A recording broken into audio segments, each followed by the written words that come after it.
pues bueno, como decía Xavi, bueno, pues soy consultora y bueno, pues estamos en proceso de implementar todos los requisitos del EUDR en varias empresas.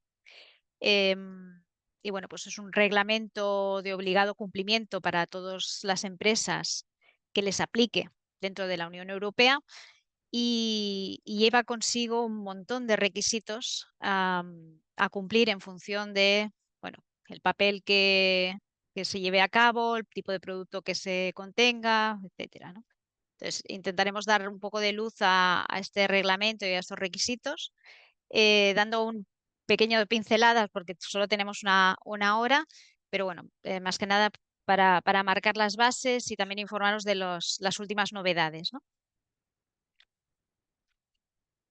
Vale, entonces, ¿qué es el EUDR y cuál es su finalidad? Bueno, pues este reglamento lo marca la Unión Europea en 2023 para luchar contra la deforestación y la degradación forestal.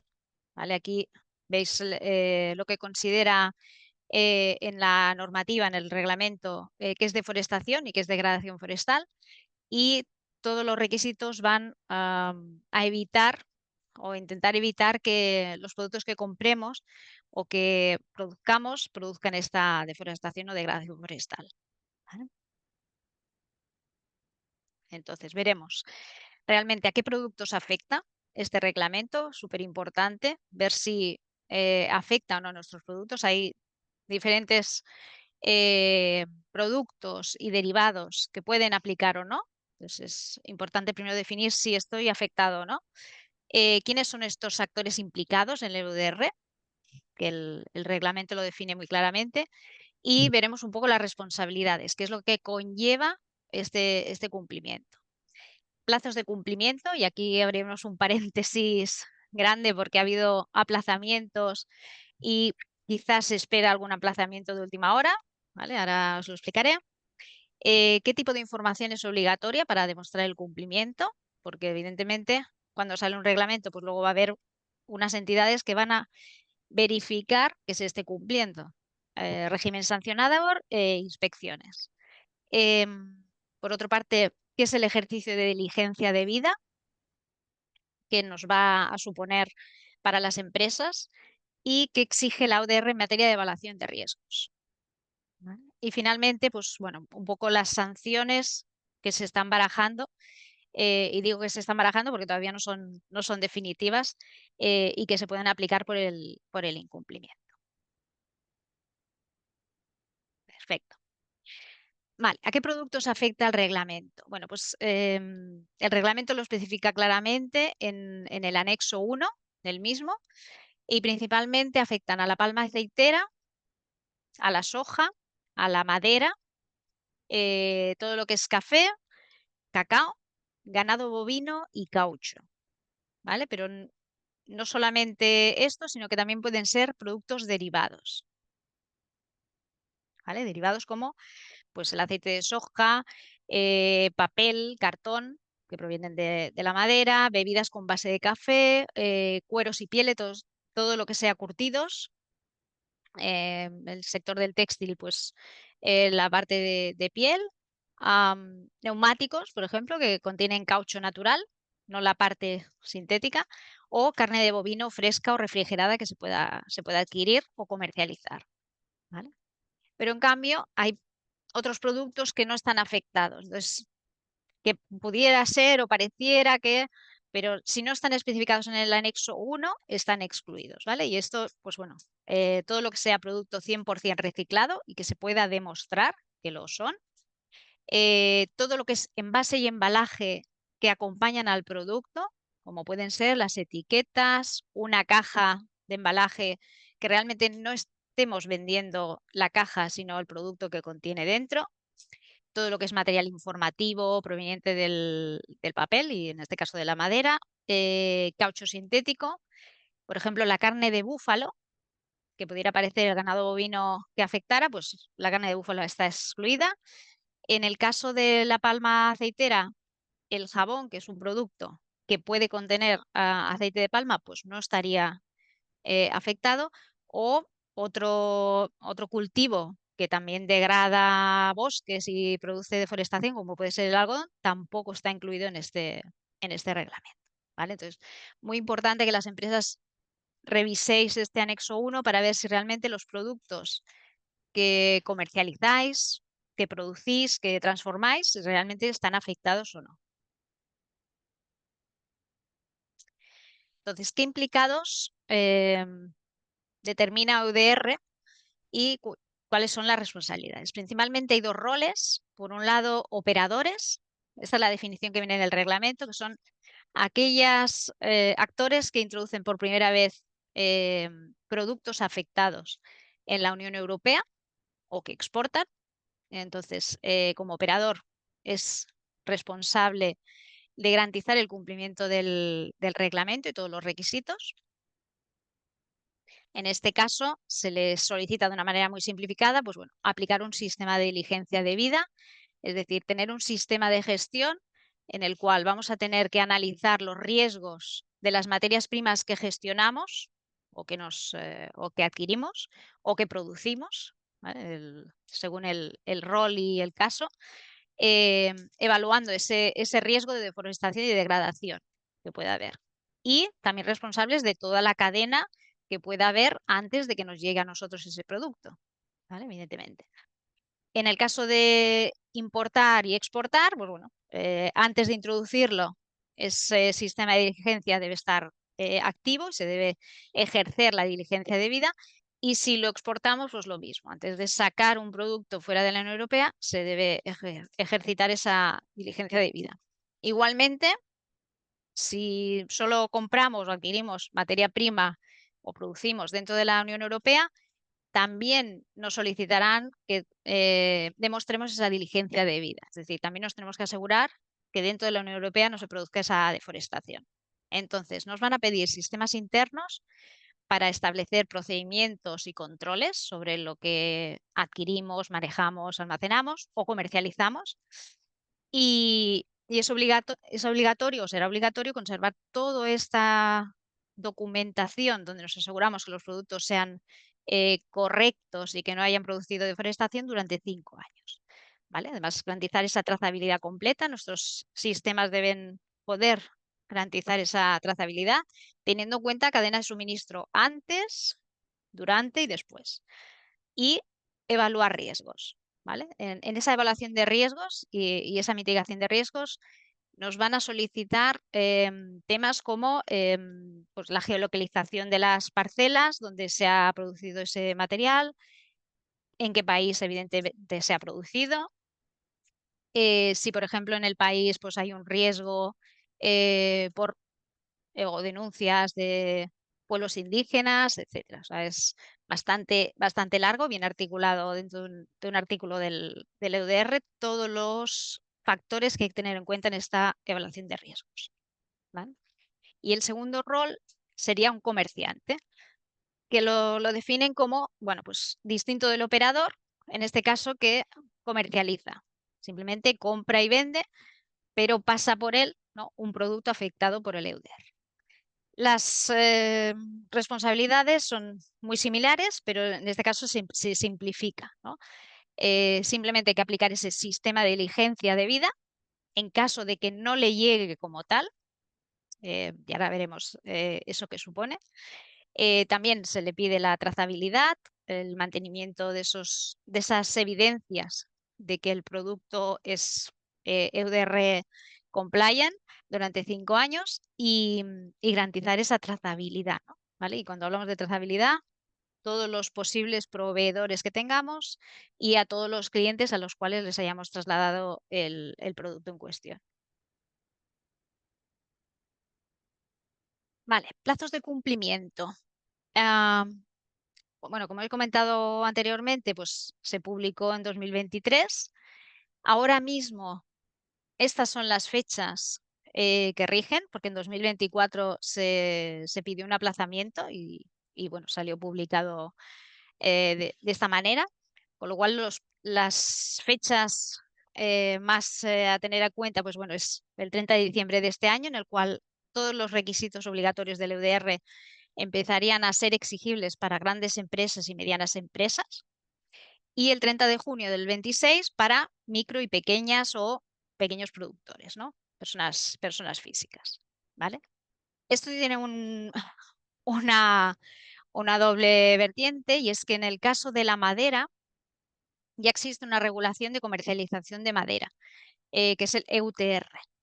Y entonces cambia un poquito, ¿vale? En el caso de los productos derivados de la madera, que ya han tenido que cumplir o que están cumpliendo actualmente con el EUTR, estas fechas varían un poquito, ¿vale? Aquí tenéis un poco en función de cuándo se ha aprovechado esa madera, cuándo se ha introducido en el mercado, etcétera, ¿vale? El EUTR es simplemente, bueno, para los que no estáis en el sector de la madera, se interesa o pone el hincapié en cuando introducimos maderas o productos derivados dentro de la Unión Europea.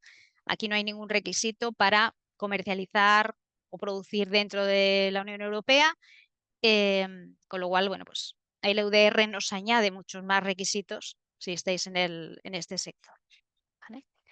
Todo esto de los plazos de cumplimiento está cogido con pinzas porque en septiembre de este año se solicitó un aplazamiento de un año más, con lo cual, bueno, está ahí un poco pendiente, y ahora justamente a finales de octubre pues se ha hecho una solicitud de cambio de requisitos.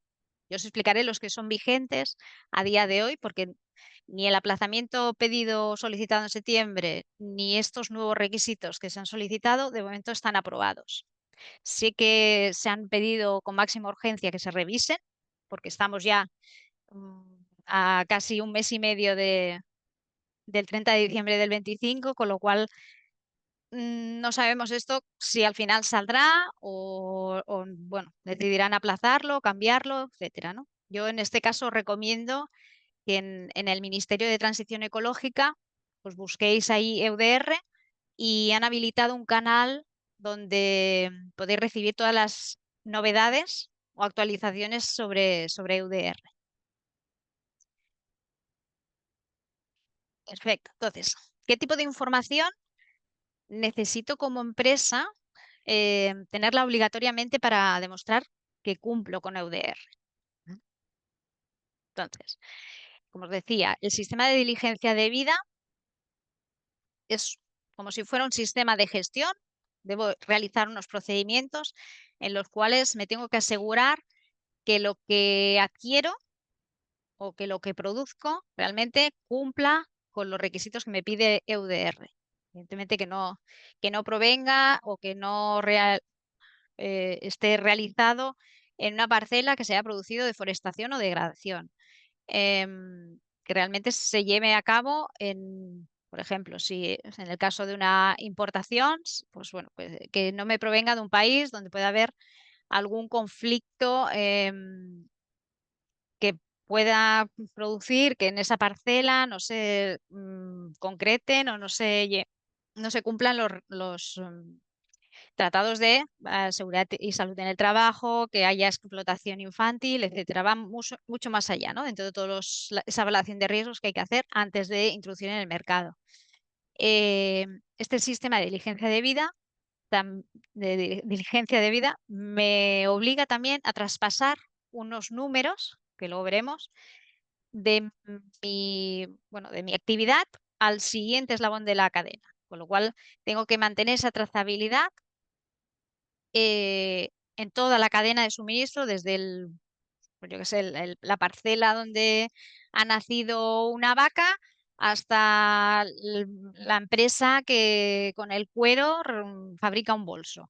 Entonces, todos estos números de, de referencia y de verificación tienen que ser trasladados de un actor a otro, ¿vale? Entonces, también nos van a pedir descripción detallada de los productos, cómo están compuestos, porque puede ser que mi producto contenga más de un producto afectado o de materia prima afectada. Entonces, todo esto, mi sistema de trazabilidad tiene que gestionarlo de manera que yo pueda obtener toda la información, ¿no? Cantidades exactas que voy a manipular, entrar, comercializar, país de producción, ¿vale? El que sea, y evidentemente esa evaluación de riesgos sobre el país, sobre la entidad a la cual estoy yo adquiriendo el producto en cuestión, geolocalización precisa de todas las parcelas de terreno donde se ha producido, ¿vale? Y esto complica muchísimo el cumplimiento del EUDR, porque deberemos solicitar, ¿no? Pues imaginaros, para comprar un carne bovina congelada, pues bueno, llegar a cuántas parcelas esa vaca, ¿vale? Ha pasado, o sea, es decir, desde que nace, desde que la engordan hasta donde la sacrifican, ¿no? Entonces, todo esto vendrá trazado con estos números de referencia. Fechas de producción, por lo mismo, cuándo se tala la madera, cuándo se recoge la soja o la palma o se extrae el caucho, ¿no? Datos de contacto de todos los suministradores, todos los actores que han ido pasando, ¿no? hasta llegar a nuestra actividad. Y estas evidencias de que el producto realmente cumple con legislación nacional, de ahí pues el tema de seguridad, el tema de no contratación de personas menores, por ejemplo, o de esclavismo, etcétera, y que esté libre de deforestación, que no haya pues, denuncias por grupos indígenas, etcétera. Entonces, toda esta información hay que mantenerla esos 5 años que nos solicita para poder, si tenemos una inspección, evidenciar de que hemos ejercido esa diligencia debida. ¿Vale? Es mucha información, es mucha cantidad, ¿no? Dependiendo de nuestra actividad. Entonces, el ejercicio de diligencia debida, ¿vale? Pensar que estos requisitos también dependen un poco si somos una pyme, si somos una grande empresa, etcétera. Pero en general, ¿vale? Lo que nos van a pedir es asegurarnos antes de introducir un producto que esté afectado por EUDR, hay que hacer un análisis de riesgo. O sea, no se utilizarán pasar por aduana ningún producto que esté afectado por EUDR y el cual no se haya hecho esa evaluación de riesgos, ¿vale? Por lo cual tenemos que solicitar información al proveedor que nos va a proveer de ese producto afectado. Habrá que evaluar el riesgo y a lo mejor ese proveedor no es el primero en la cadena de suministro, con lo cual tendrá que solicitar información al anterior, ¿no? Hasta llegar al punto de origen. Nosotros como empresa de la Unión Europea tenemos ese deber de evaluar el riesgo y si el riesgo es conforme o es bajo, debemos presentar una declaración de diligencia debida, ¿vale? Presentar la declaración de diligencia debida no significa haber hecho la diligencia debida, simplemente que hemos recogido estos datos, ¿vale? Entonces, esta diligencia debida, esta declaración, se debe presentar en un sistema europeo, que es el TRACE, donde han habilitado una parte exclusiva para EUDR, ¿vale? Y dentro de ese TRACE nos van a generar un número, ¿vale? De declaración, un número de referencia. Ese número de referencia es el que tenemos que trasladar al siguiente del eslabón de nuestra cadena logística, ¿no? Nuestros clientes, por ejemplo, ¿vale? Y tenemos o sea, antes de introducir y de ejecutar la compra y de que el producto entre en la Unión Europea, hay que comunicar ese número de referencia en la declaración aduanera.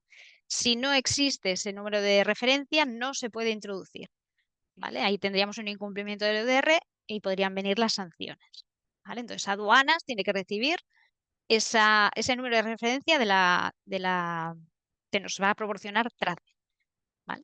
Aquí hay discrepancias, a veces, bueno, se está hablando que a lo mejor el proveedor externo es el que tiene que hacer esta presentación en TRACE, ¿no? y proporcionarnos ese número de referencia, pero no tiene por qué. Entonces, nosotros si compramos y no nos viene ese número de referencia desde el proveedor, somos nosotros quien tenemos la obligación de entrar en TRACE, presentar toda la documentación y que nos genere el sistema esa declaración de diligencia de vida, ¿vale? En el caso de exportaciones, pues lo mismo. Hay que solicitar información a nuestros proveedores o generarla nosotros si somos los propios productores, evaluar el riesgo, lo mismo, presentar en TRACE si no tenemos ese número de referencia, porque para pasar frontera hacia afuera nos lo van a pedir en aduanas igualmente, ¿vale? Hay que comunicar ese número de referencia que nos genera el sistema de TRACE. En el caso de trabajar con productos de la Unión Europea, pues bueno, más o menos también. Solicitar información, asegurarnos de que las parcelas no producen ningún tipo de degradación o deforestación, evaluar el riesgo, evidentemente lo tenemos más sencillo porque dentro de la Unión Europea el nivel de riesgo de los países es más bajo que fuera de ellos, en según qué zonas. Presentar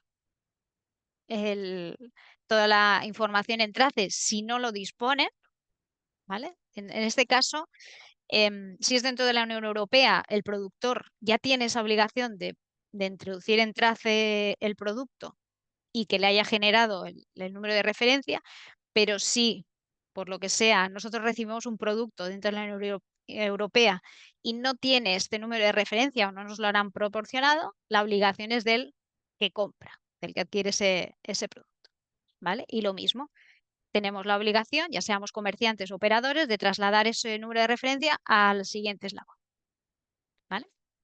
En este caso, número de referencia y también el número de verificación, ¿vale? Son dos números que nos permiten al siguiente eslabón revisar y verificar que realmente se ha ejercido esa diligencia debida, ¿vale?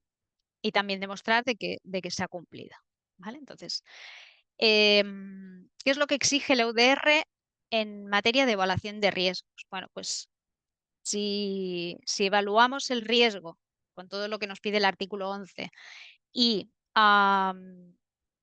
consideramos que el riesgo es bajo o nulo, pues bueno, se puede adquirir esa materia prima. Si no, pues bueno, el EUDR nos permite ejecutar algún tipo de medidas de reducción de riesgos, ¿vale? Como puede ser, bueno, pues la más drástica, cambiar de proveedor y realizo otra nueva evaluación de riesgos.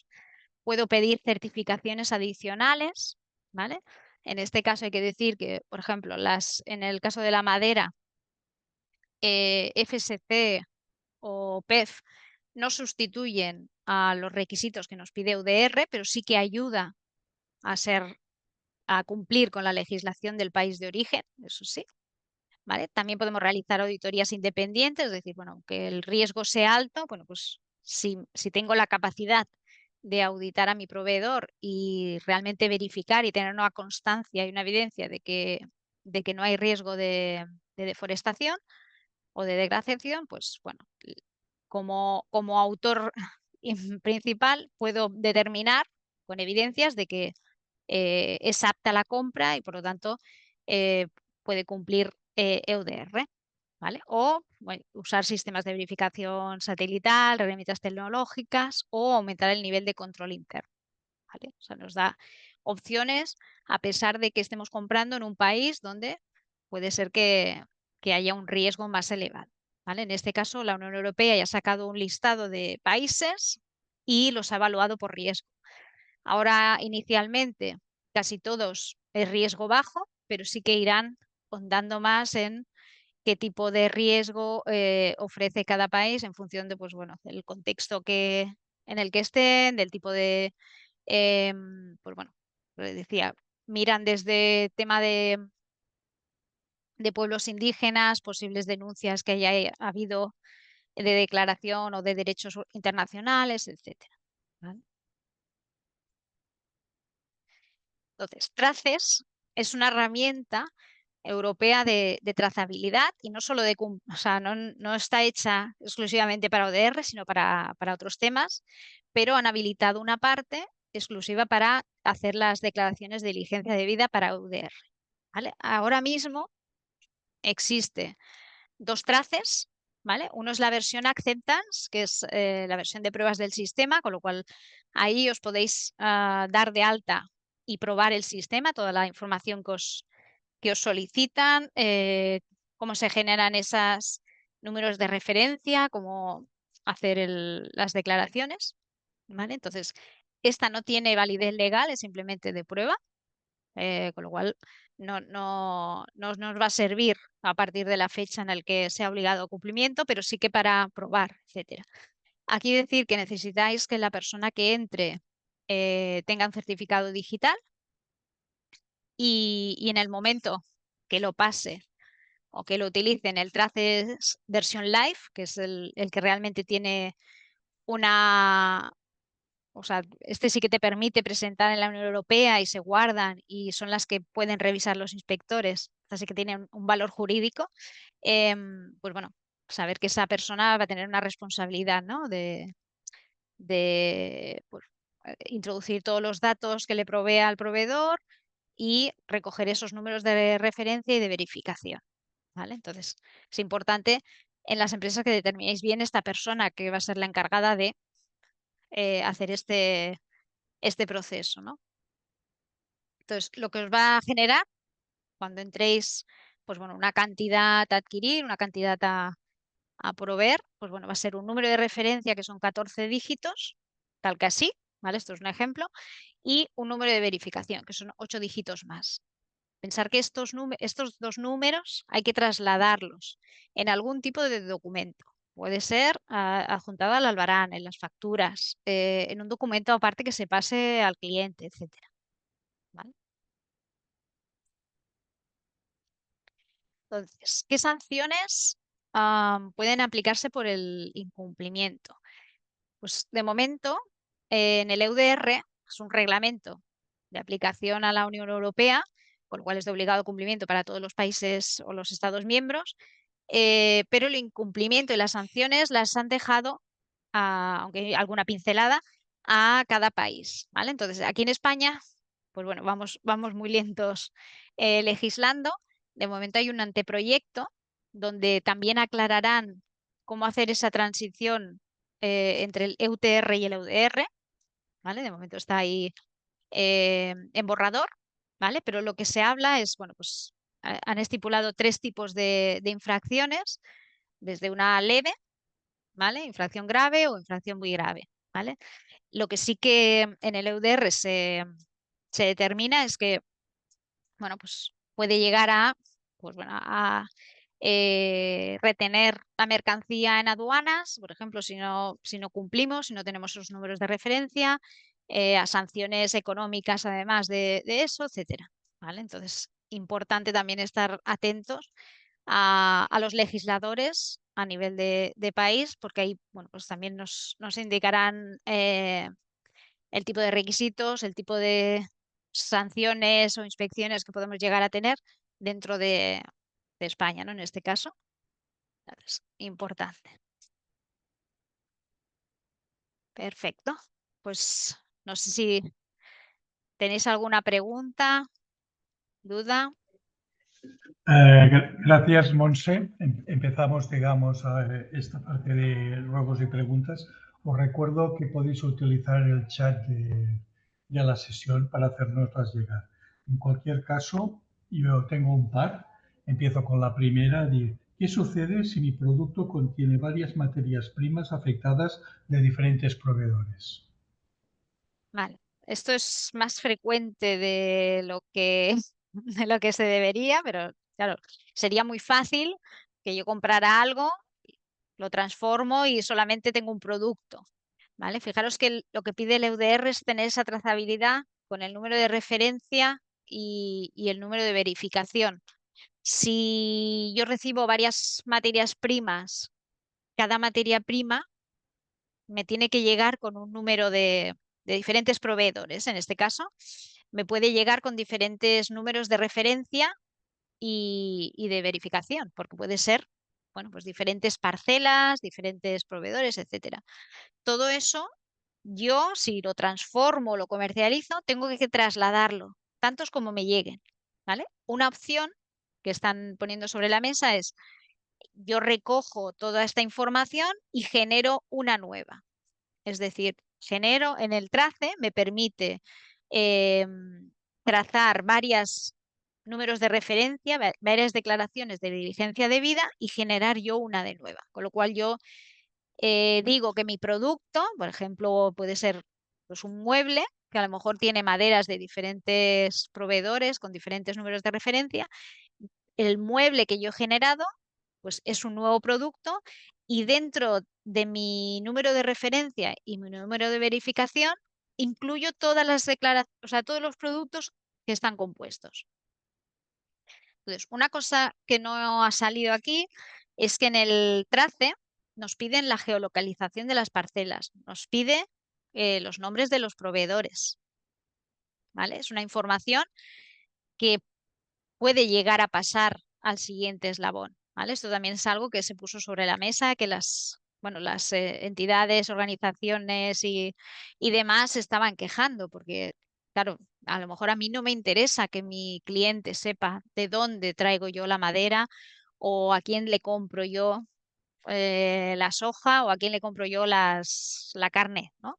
Entonces, bueno, pues es algo que sí que la geolocalización de las parcelas es una información que se puede, el TRACE te permite decir que no se traspasa, o sea, te obligan a ponerla, pero hay una casillita donde tú puedes poner que no se traspase a la siguiente cadena de suministro, pero el resto sí. Entonces, si yo tengo un número de referencia y un número de verificación y tengo acceso al TRACE, yo puedo ver información de mi proveedor. ¿Vale? Entonces, eso también es algo que está sobre la mesa, que ha habido quejas y bueno, que espero que lo solucionen en este corto periodo de tiempo, porque realmente es algo que puede comprometer negocios, porque a lo mejor pues, no nos interesa saber dónde compramos o a quién compramos.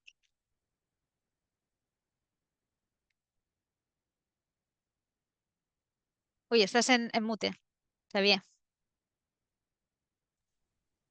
Perdón, que era para evitar interferencias. Hay una segunda pregunta, dice, ¿con qué frecuencia debería yo realizar la declaración de diligencia debida?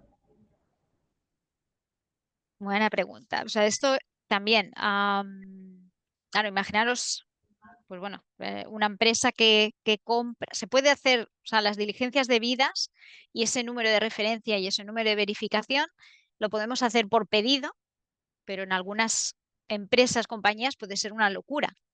Entonces, lo que nos dice la norma y lo que al final también se ha acordado es que cuando nosotros introducimos en TRACE un pedido, digo un pedido o algo que vamos a comprar, una materia prima que vamos a comprar, podemos poner más cantidad y que ese número de referencia y ese número de verificación nos sirva para varios pedidos que vamos a hacer. ¿Vale? Lo que sí que nos dice la ley es que como máximo esos números de referencia y de verificación solo van a ser válidos durante un año.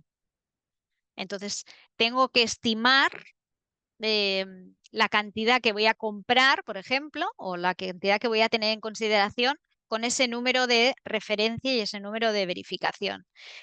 Si, por ejemplo, me quedo corto, es decir, yo pongo que me va a llegar, porque imaginaros, compro y antes de comprar me hacen poner la cantidad que va a llegar. Pero muchas veces eso varía a la hora de lo definitivo, ya sean kilos, toneladas o unidades de ganado, ¿no? Entonces, si me quedo corto, pues bueno, será para esa cantidad y puedo generar una nueva. Si me he pasado, bueno, pues puedo rectificar y poner menos cantidad. Es decir, sí que tengo que ser muy cuidadoso a la hora de en el TRACE tener esos números de referencia, esos números de verificación que van unidos para saber la cantidad que yo he declarado. No deja de ser una declaración de producto, ¿vale? Y entonces puedo hacerla para un año, cada año hacer para cada producto, para cada materia, es que depende del sector y la empresa, os vais a tener que organizar de manera que sea lo más fácil posible, pero sí que no me puedo pasar de la cantidad declarada, porque entonces tengo que generar otra nueva declaración de diligencia debida en el TRACE para esa cantidad complementaria. O sea, todo tiene que ir cuadrado en cantidad. Si es porque entro menos de lo declarado, pues no hay problema, pero no me puedo quedar corto porque si no tengo que volver a declarar la cantidad restante. Muy bien, nos acaba bien una tercera pregunta. Nos dicen, en teoría, la mercancía en stock ya introducida en el mercado de la Unión Europea antes de la fecha de aplicación nos requiere presentar la declaración de diligencia debida. Pero ¿cómo se acredita que ya estaba en el mercado? Dice, ¿puedo pedirles facturas o albaranes a mis proveedores? ¿Y si se niegan? Claro, en principio, cuando has recibido una mercancía, tienes que tener algún tipo de documento legal. O el pedido se ha realizado, o tienes un albarán de entrega para declarar que realmente eso está ya introducido. Entonces, sí, cualquier documento legal, factura, albarán, os puede servir para evidenciarlo, de que eso ya estaba introducido en el mercado. Lo que pasa que aunque esté introducido en el mercado, si tú lo traspasas, claro, tendrás que al siguiente eslabón decir que esa materia prima no aplica. O sea, lo tendrás que evidenciar también de cara al siguiente. Es decir, puede ser que tu cliente te diga, oiga, pero si yo se lo he pedido antes de o después de la fecha de aplicación del EUDR, ¿no? Entonces, ahí, bueno, pues de momento lo que sí que se están preparando son pues, bueno, pues notas escritas donde una declaración responsable donde alguien de la empresa con, con capacidad de decisión afirma que ese producto que yo he entregado eh, no le aplica, pues en este caso el EUDR, porque se ha producido o se ha introducido en el mercado antes de las fechas de aplicación. ¿Vale? Es una declaración responsable donde le aseguras al siguiente de la cadena de suministro que cumple con la legislación, no cumple con el EUDR porque no le aplica. Es igual que cuando hablamos de producto 100% reciclado o una parte de reciclado. O sea, si nuestro producto contiene una parte de reciclado, esa parte de reciclado no aplica, con lo cual no tiene que estar declarado en el trace, no tiene que estar introducida la cantidad, simplemente la cantidad que le aplica el EUDR, o sea, la parte no reciclada. Entonces, cuando yo traspaso esa información, tengo que tener la evidencia de que realmente esa parte reciclada lo es. Entonces, al proveedor le voy a tener que pedir que me demuestre que lo que he comprado, pues yo qué sé, un 40% es reciclado. Pues una declaración responsable, un certificado conforme que es reciclado, etcétera. Montse, a ver, nos plantean dos situaciones. Si te parece, te digo primero la primera y luego la Sí, segunda, sí, ¿vale? La primera, un fabricante de cajas de cartón de la en la Unión Europea. ¿Qué información debe pedir al proveedor de cajas de cartón? vale.